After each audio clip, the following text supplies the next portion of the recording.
কোরআন থেকে রিসার্চ করে তিনি আমাদেরকে এই দোয়াগুলি দিয়েছেন। সুবহানাল্লাহ বিহামদিহি। নিজের বানানো বিষয় নয়, বরং কোরআন এবং হাদিস রিসার্চ করে তিনি আমাদেরকে আমলগুলি দিয়েছেন। কুল হাল ইয়াস্তাউিল্লাযীনা ইয়ালামুনা ওয়াল্লাযীনা লা ইয়ালামুন।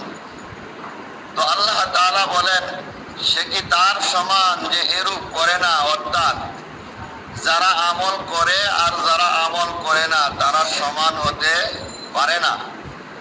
এরপরে আল্লাহ তাআলা বলেন, যারা জানে আর যারা জানে না তারাও সমান হতে পারে না। এজন্য জানার দরকার। সুফি মুফতি আজম গাছী রহমতুল্লাহ আলাইহি কোরআন ক্লাস কেন দিলেন? বান্দাকে জানার জন্য, বান্দাকে বোঝার জন্য। এই জানার বিষয় জানবেন কিভাবে? মুর্শিদের দরবারে যাওয়ার পরে জানতে পারবেন। কিভাবে জানবেন? মুর্শিদের বয়ানের মাধ্যমে। মুর্শিদ যে